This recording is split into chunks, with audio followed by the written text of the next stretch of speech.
Yes, ma'am. Is there a direct reference in Paul's teaching, which is prior to the new birth? In Paul's teaching? Yeah. All right.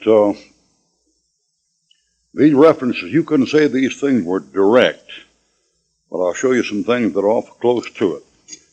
First of all, get 1 Corinthians chapter 4. 1 Corinthians chapter 4.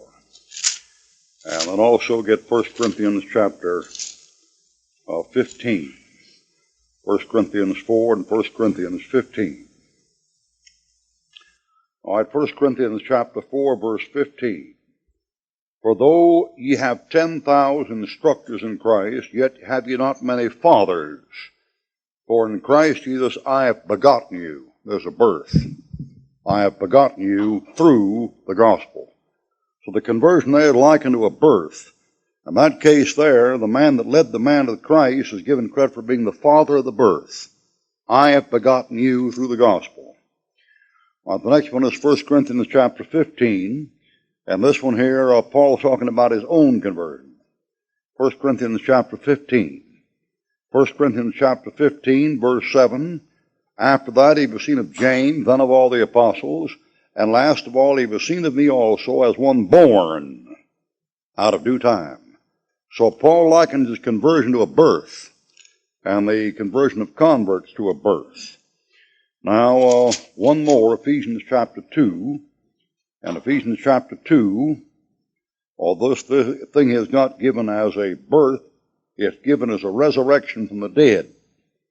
And it's given as a picture of somebody that was in one condition and something happened to them to get them in a different condition.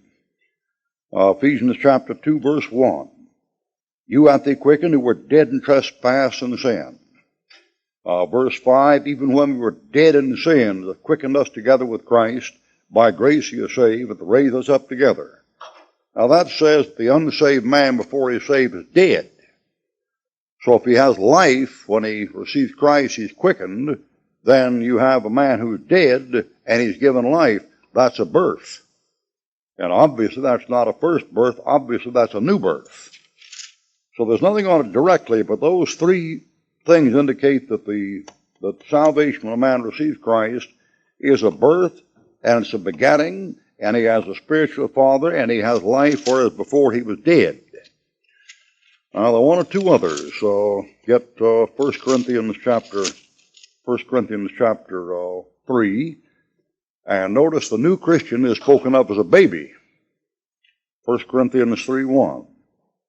And of course, a baby has been born.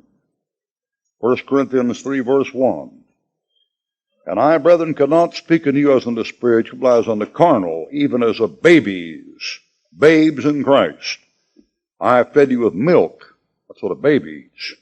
Not with meat, hitherto you were not able to bear it, neither yet now are ye able. So in these passages, the new Christian is called a baby who has to grow on milk. So although there's not a reference saying the person has to be born again or granted a new birth, yet the indications are strong. Let me show you another one, Romans chapter 8. Romans chapter 8. Romans chapter 8 and Romans chapter 8, verse 14. Romans 8:14. For as many as are led by the Spirit of God, they are the sons of God.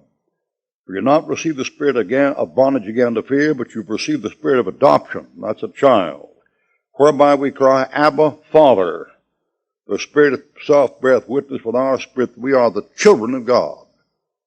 So it's a child, and the child has been begotten, and the child has life, whereas before the child was dead. So though there's no such thing there as born again, still the reference is liken the Christian salvation to the new birth. All right, something else. Nothing like a Bible to clear up a college education.